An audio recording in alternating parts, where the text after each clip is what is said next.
How would you like a 15% discount to my daily email, the stack of stuff, the show notes, discounts to the conference, all of that? All you need to do is text the word show to 33777.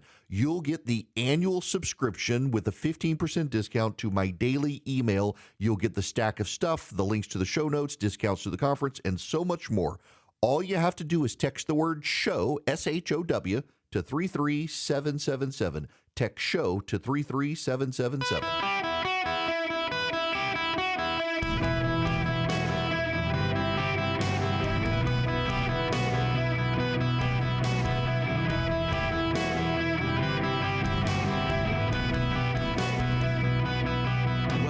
To the Erick Erickson Show podcast, Hour 2. From sea to shining sea, it is Erick Erickson, and I am glad you're with me. The phone number is 877-973-7425. Should you wish to be on the program today, I will get to your phone calls. I promise. We just got a lot going on, and I need to talk about an alliance. I was actually intrigued to see this weekend. While we were having our 4th of July celebrations for Independence Day, the Iranians were burying their dead Ayatollah, not the current dead Ayatollah who's in charge, but his father, the old Ayatollah. The current Ayatollah is apparently dead, nowhere to be seen, didn't show up for Dad's funeral, but it wasn't his funeral, it was the dad's funeral, the Ayatollah Khomeini. Who was being buried. Now, he's been rotting in some storage facility, I guess, since we killed him a couple months ago. And the Arab world turned out for the Ayatollah Khomeini's funeral. It was a big deal. Tens of thousands of people jammed into the streets screaming death to America. Now, one of the notable things is the Saudi Arabians sent like a fifth-string delegation of tourism ministers, and they wore white robes, which was an insult. In the Arab world, much like the Western world, you dress in black for funerals, and the Saudi Arabian tourism minister showed up wearing his white standard outfit, and it didn't go over well with the Iranians. It was a big middle finger to them. But one Middle Eastern country did not show up at all, and it delights me to no end. The United Arab Emirates sent no delegates to the Ayatollah's funeral. Instead, they sent their Air Force to the United States to participate in flyovers for Independence Day. Now, this makes me happy because, I grew up in Dubai. When I was a kid, the United Arab Emirates is like the United States, a collection of sovereign nations to a degree. You have Emirates. You have Al Quwain and Sharjah, Dubai and Abu Dhabi, and is Fujairah one? You've got several Emirates, and the two biggest ones and the two wealthiest ones are Abu Dhabi and Dubai. And so as a result, because of their size and their population and their wealth, Abu Dhabi is always the president. Dubai is always the vice president. I guess you got Al Ain in there as well. Sharjah, in any event, Ras Al Khaimah, Al Quwain, in any event, you have all these different emirates, and they make up territory. Abu Dhabi is the largest. Dubai is the second largest. Dubai used to be the wealthiest, and then they ran out of oil, and Abu Dhabi is now the wealthiest. But back in the 80s, Abu Dhabi was far friendlier to the Soviet Union. Dubai was very Western and pro-United States. The Air Force in Dubai, they flew F-16s. When I was a kid, Sheikh Mohammed flew F-16s, and they would shoot over our house on a weekly basis in formation. All the time they were flying over.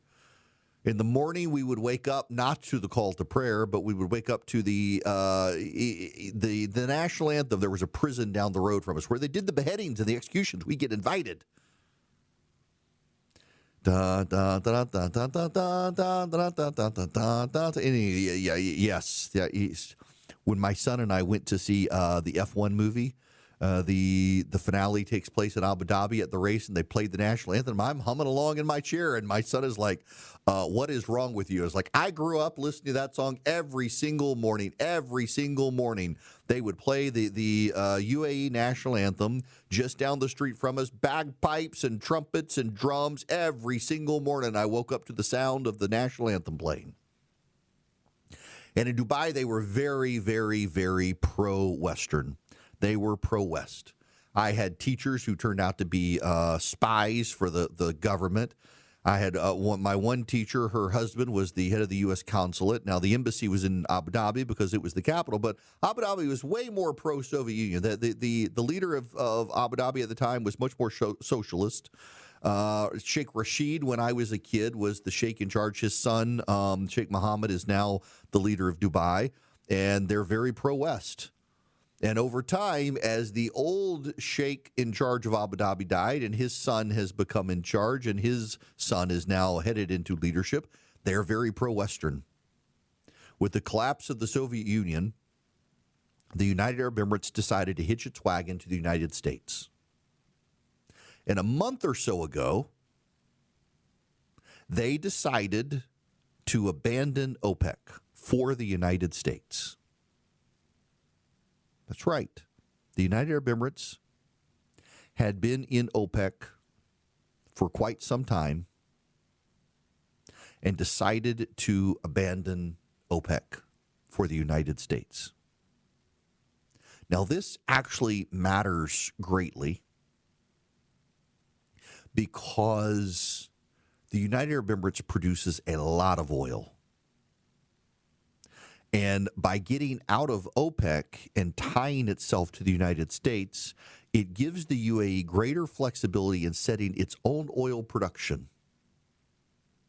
One of the things that the United Arab Emirates has done that you really have to appreciate to understand it is the United Arab Emirates has built a big pipeline, just as Saudi Arabia has done to divert from the Persian Gulf. The United Arab Emirates has built a pipeline that stretches from Abu Dhabi and Dubai all the way across to the Gulf of Oman to Fujairah. Fujairah is on the coast of the Gulf of Oman. When I was a kid, we used to go snorkeling there. It's a beautiful, beautiful place. We would go to Corfacon, which is on the eastern side of the country on the Gulf of Oman and Fujairah. My sister one time accidentally ate lamb brains. She didn't realize that's what she was eating when we were at Corfacon in a hotel there. Yes, it was hilarious to watch. As a kid, I thought it was very funny. I remember, by the way, my first snorkeling experience was in the Gulf of Oman as a kid, and I went under, and I didn't realize because, again, I'm like 8, that, when you go underwater, you have to blow the air out of the snorkel when you come up before you breathe in. And I just thought I could suck in. Nope, nearly choked, nearly drowned. Nonetheless, I digress. The United Arab Emirates, they want to be our allies. And they are signaling to us their willingness to be our allies. And the President of the United States needs to figure out how he wants to play this. And here's why I say it, and I say it in this way. Because the UAE has no friendship to Iran. They have the Iranian hospital, and they have had ties to Iran.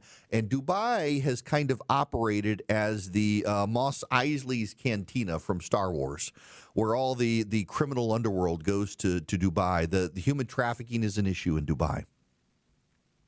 There are a lot of, interestingly enough, and I don't want to cast aspersions, and unfortunately I'm going to be talking somewhat general about this.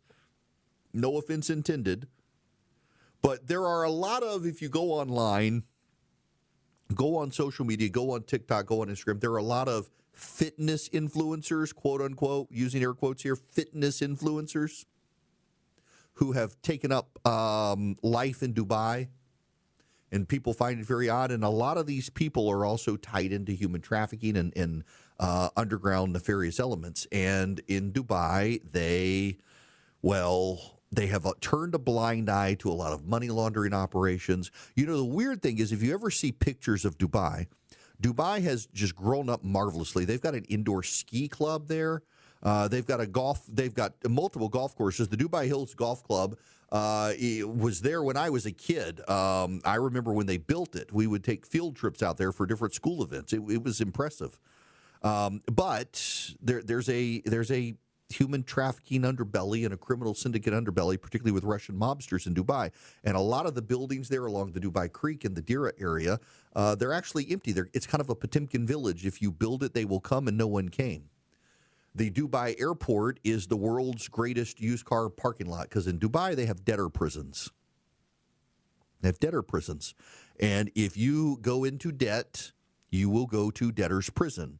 And so a lot of Westerners live these very lavish lifestyles, and when the rubber meets the road and they can no longer pay their bills, they drive their Lamborghinis to the Dubai airport, they hop a flight back to London or Moscow or wherever they're going, and they've abandoned their cars to get out of debtor's prison. It is a country with flaws that I acknowledge. It is a country with flaws that I have seen up close and personal as a kid growing up there. But it is also a country that wants desperately to be with the United States.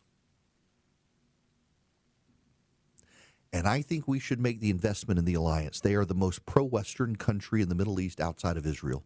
And they're willing to have ties with Israel.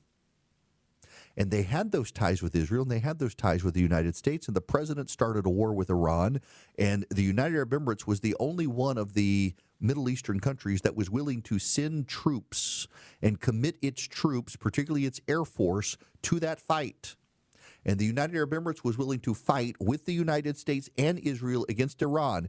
And what happened? Iran targeted Dubai in particular with more drones and rockets and missiles than any other place in the Middle East outside of Israel. And what did we do? We walked away and said bygones with Iran. And we cut a very bad deal with Iran. The problem was never the war. The problem was the peace. The problem was the peace.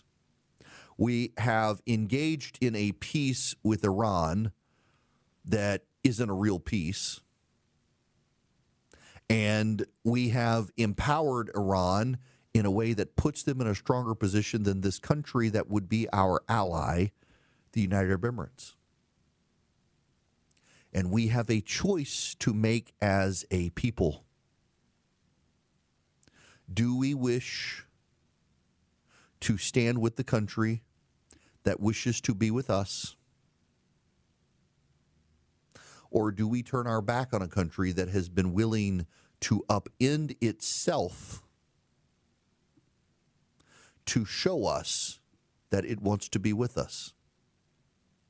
I would submit, if the president would hear me out on this, that we've got a natural ally in the United Arab Emirates. Dubai has always been pro-America. Dubai has always been pro-West. Dubai has always had our interests at heart. And it wants a relationship with us. It has a relationship with Israel. The United Arab Emirates was willing to commit militarily to help us.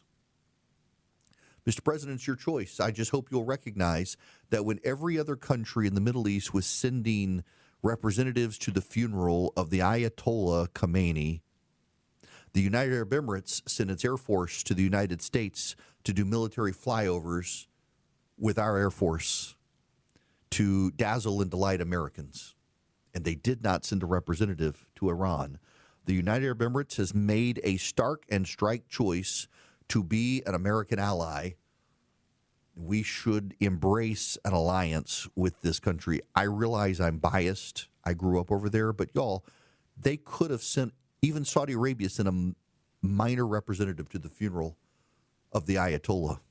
And instead, the United Arab Emirates sent its military to engage in air spectacles for American citizens for our Independence Day celebrations and completely ignored the Ayatollah. This is an ally. This is what an ally and a friend looks like, and we should be embracing them. Hello there. Welcome. It is Erick Erickson here, and the phone number is 877-973-7425. Maryland, I want to go to you next. Welcome to the show. How are you? Marilyn? Yes. Hi, how are you? I'm great. How are you? I'm good. What's going on? Well, I don't know if it's just rumor, but the other day after this happened with the American fire that was fined out, I heard that they were going to reverse it because it was wrong to begin with, and that official has lost his license as far as officiating any more soccer games. Now, I haven't heard that he's lost, but I was told, so this all came about that they essentially did a slow-mo replay, and FIFA has standards for when you're supposed to do those slow-mo replays, and that there was no prompting for that. It was done anyway. It wouldn't surprise me if the person was in some ways then penalized, had their license revoked or something. The thing that just is galling to me on this whole setup is everyone widely acknowledges it was a bad call. Everybody says it was a bad call. And yet they're like, you're just supposed to take it. Now, this happens occasionally in the NFL and in college sports, but more and more, every single one of those calls with limited exception are under review. And this one, the fact that they said it's a bad call and you gotta accept it, particularly when it's something that could be reversible because it affected future games, is like all the calls within the NFL. If they affect a future game and they're reviewable, this one affected a future game and that you couldn't review it, and everybody's like, yeah, it's a bad call, but you just got to take it. No, we're Americans. We don't have to take it. And also, by the way, it turns out, just to be a broken record here, we got a lot of other stuff we need to be talking about, by the way, including a wild story in Louisiana, which I'll get to in just a minute. But, I mean, the president had nothing to do with the call. And we know the president had nothing to do with the reversal because the president would be taking credit for it, because the president always takes credit for this sort of stuff. So just spare me your Trump derangement syndrome on this. Now, look, I got to tell you about the Perfectly Snug Mattress Topper because I love the, by the way, breaking news, FIFA has rejected Belgium's appeal happening right now. FIFA has rejected the Belgian appeal. Ha! Take that, the Belgians. Now, what you people in Belgium need is the Perfectly Snug Mattress Topper so you can get a good night's sleep tonight before we kick your butts tomorrow on the field. You go to perfectlysnug.com/Eric, save $280 on a Perfectly Snug Mattress Topper. You and your significant other Belgians can have two zones. So since you have no air conditioner in your house, you could blow cool air through your mattress topper thanks to Perfectly Snug. And your, other person there with you can be warm if they want, so it feels like back home. Nonetheless, perfectlysnug.com/Eric. I get a great night's sleep on my Perfectly Snug mattress topper. So much so, I got to take a trip this week. I'm going to be in a hotel for like 5 nights, and I'm trying to figure out, can I smuggle this thing with me? Because these hotel rooms these days, they get so warm when you're piled under the hin, that is the mattress cover. But nonetheless, perfectlysnug.com/Eric. Save $280. Get a great one. perfectlysnug.com/Eric.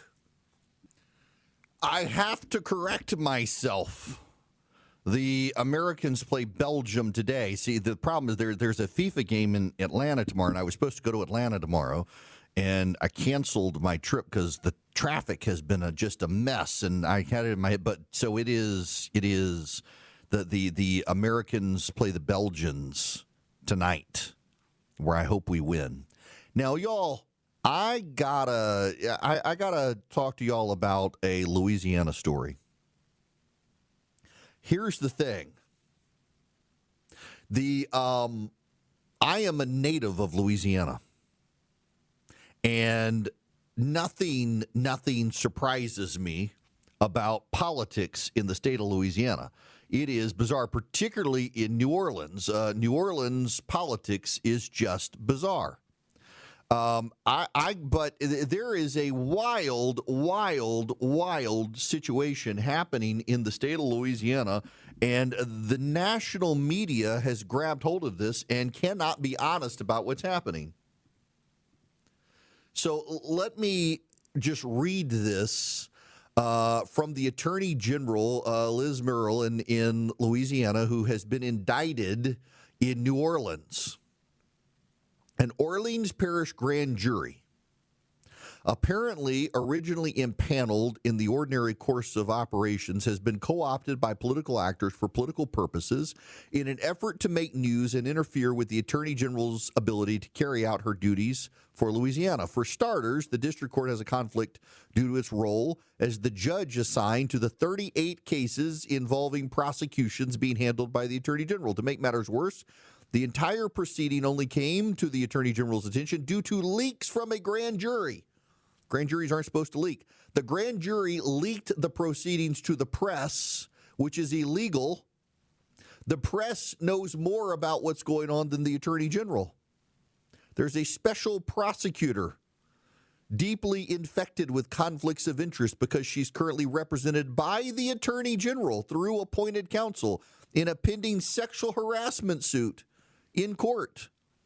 She has a personal and financial interest in the relationship. Now, what exactly is going on here? This is just a wild story. And like even me, someone, a native of Louisiana, is like, doggone, this is crazy. So the state attorney general warned officials in New Orleans in writing that they intended to put an unauthorized office holder through a special election that the state didn't recognize into office.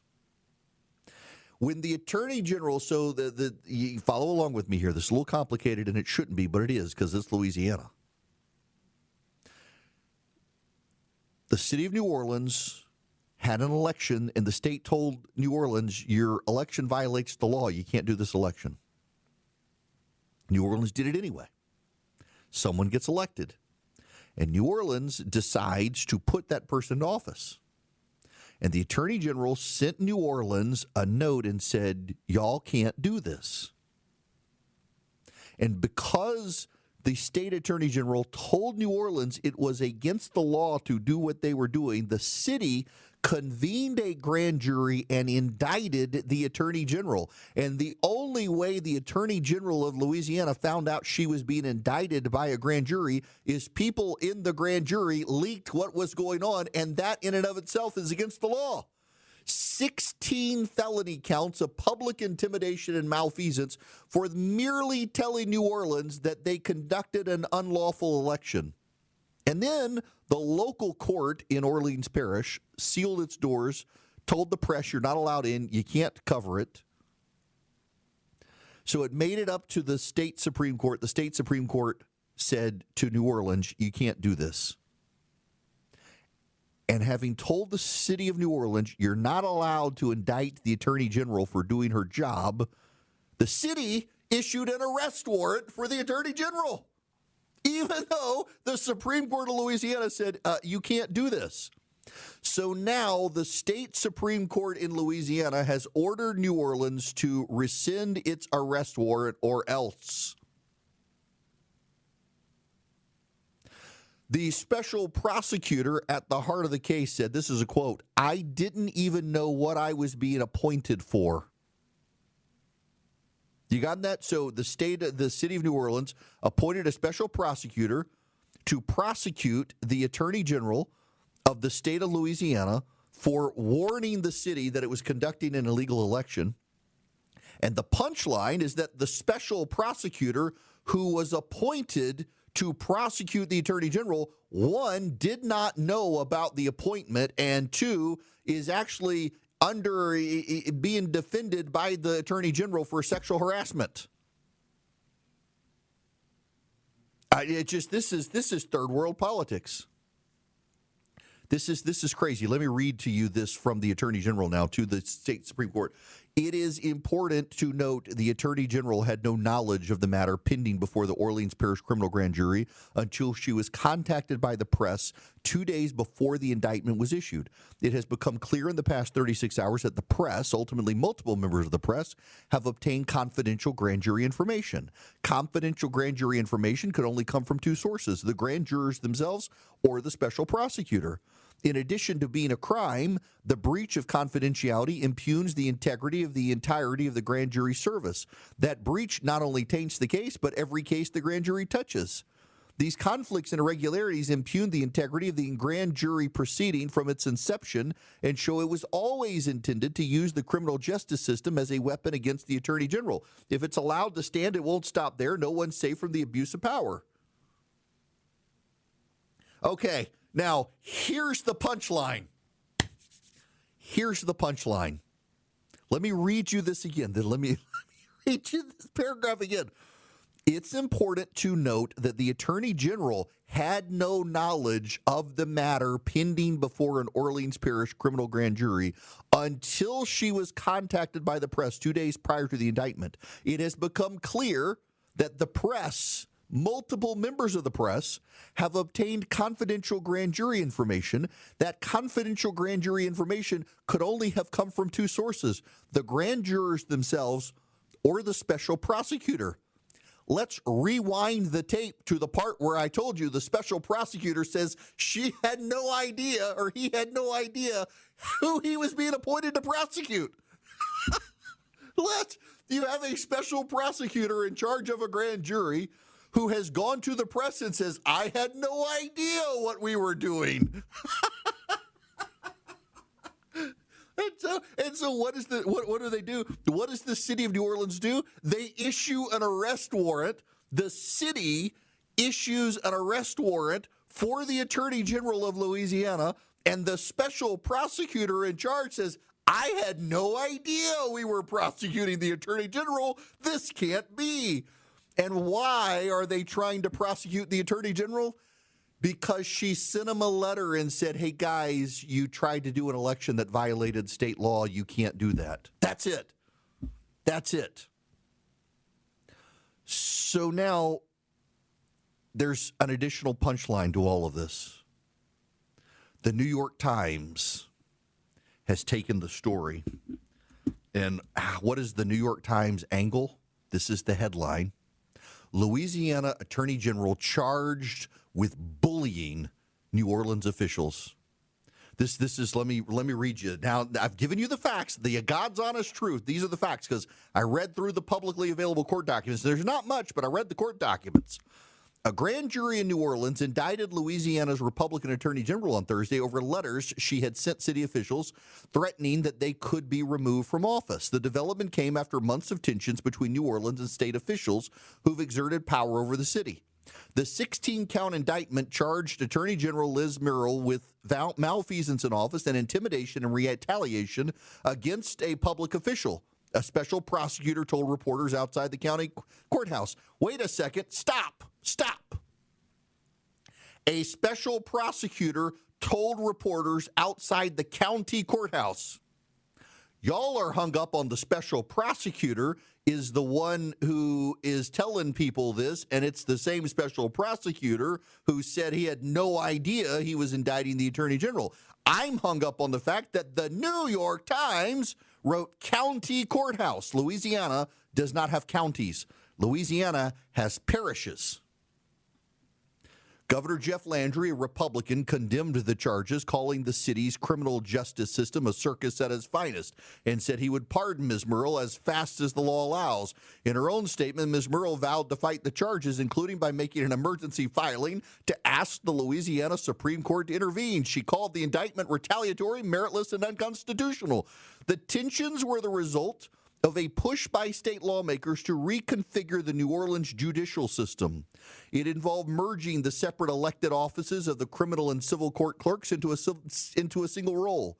State lawmakers said the merger eliminated the criminal clerk's office, shifting its responsibilities and funding to the civil court clerk.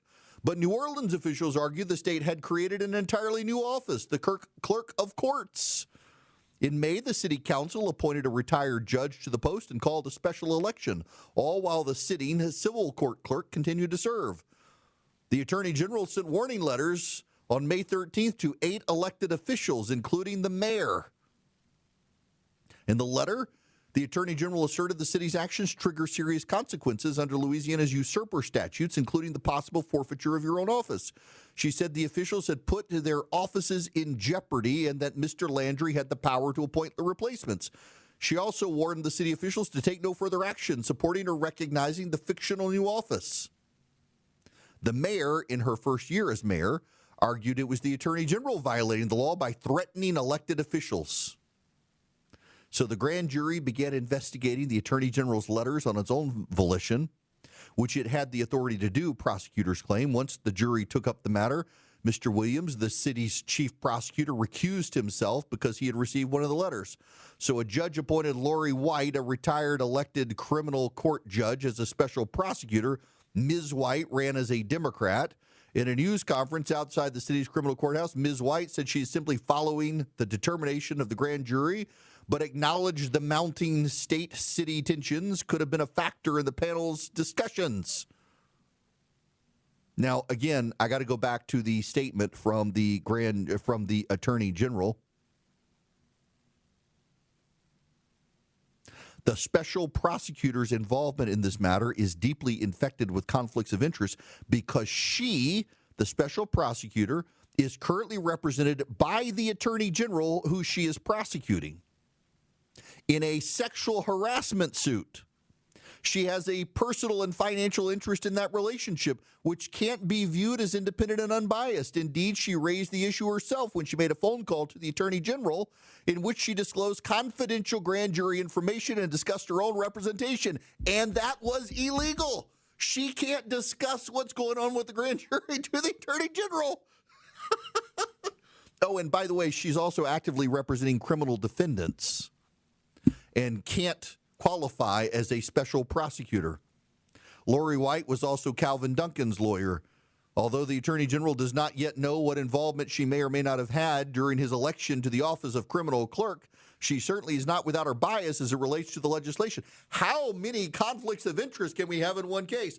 So this woman who's the special prosecutor, who claims she had no idea she was prosecuting the Attorney General, calls the Attorney General to tell the Attorney General what's going on, which violates the laws of the state of Louisiana, is also being represented by the Attorney General in a sexual harassment case, and also represents one of the individuals implicated in the underlying situation. This is, wow.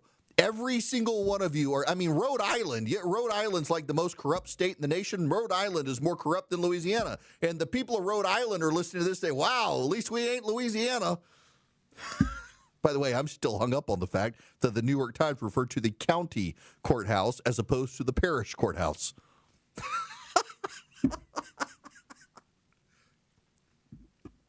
When I was in high school, I survived the Edwin Edwards David Duke race and swore I would get out of the state as quick as I could. And I did. And for years, Bobby Jindal, one of the great governors of Louisiana, has lobbied me hard to move home. He even guilted me into, don't you know your parents live there? Do you not love your parents? You should move back to Louisiana because your parents live in Louisiana. And then I hear stories like this, and man, I love to go home and visit because you can't get better food, and the live oaks are prettier in Louisiana than anywhere else. And crawfish season is coming. But holy cow, the city of New Orleans is trying to prosecute the Attorney General of Louisiana because the Attorney General of Louisiana told New Orleans they couldn't do an election the way they wanted to do the election. And so they found a woman who's being represented by the Attorney General to prosecute the Attorney General while the Attorney General is defending that woman from sexual harassment. What did a woman do to get charged with sexual harassment? That's the unanswered question in all of this. My gosh, every single other person can look on this and say, wow, this explains so much about why New Orleans is so dysfunctional. It's a wonderful city to go visit. The food is amazing. The people are wonderful. You do not want to live in New Orleans, folks. Good Lord. This is the funniest story I have seen. Literally, y'all, I'm sorry, I got to move on, but I can't let this go. The city wants to prosecute the state attorney general because the state attorney general told them they were breaking the law. And instead of not breaking the law, they decided to arrest the attorney general. I have filed a formal complaint with the New York Times Southern Bureau chief to point out that Louisiana does not have counties. I am outraged on behalf of my people that they would have the audacity to say we have counties. You know, in Alaska, they have boroughs. In Louisiana, they have parishes. The rest of the nation has counties. Why does Louisiana have parishes? History. You should read it. All right. When we come back, we have to talk about the surge of communists. And I have to urge you, my fellow people of the right, to not call them communists. I will explain when we come back. But first, let's talk about the Patriot Front, those group of white guys with their faces covered. Now, I'm old enough to remember when people on the right said they were all an FBI operation. And now that the Trump administration is in charge of the FBI, I am told that they are actually a subsidized group from the Southern Poverty Law Center. There is a problem, however. That's not true. And some of you wish to believe it is true because you don't want to acknowledge the festering anti-Semitism and white nationalism on the right. But there have been a couple prosecutions of some of the Patriot Front guys, and it turns out they're just your prototypical white nationalist rednecks in many cases. Some of them are probably Hill staffers, among others. But here's the issue. I think the Patriot Front is bad, and the fact that they can show up in numbers like that and then just disappear off into the night is also bad, and the rise of right-wing white nationalist anti-Semites is bad, but they're not getting elected to office. And the anti-Semites are getting elected on the Democratic Party side. The people who hate America are getting elected on the Democratic Party side. So I think on our side, we need to clean house and drive out these white nationalists and anti-Semites. But also, I need to point out that as much as it concerns me, it's the Democrats who are electing the anti-Semites to office and the America haters to office, which is a far bigger problem than white guys in khakis. Now, let me tell you about Renai, my tankless water heater. Friends, you need one of these things. You do. You can have hot water forever. Think about the times, those of you with kids in particular, think about when you run out of hot water because your kids have had bath time and now you just want to stand in the shower and relax. And you can't because you don't have hot water. With the Renai tankless water heater, you can always have hot water. Always and forever have hot water, just like we do in our house, where our kids no longer have shower time fights over who's used the hot water because it never goes away. If you go to talkingtankless.com, you can get a Renai tankless water heater. Put them together right up the street from me in Griffin, Georgia, where they're headquartered. Wonderful people, wonderful product. You have hot water forever. Go to talkingtankless.com. Yank the tank from your house and get a tankless water heater from Renai. You can thank me later. They are wonderful. talkingtankless.com.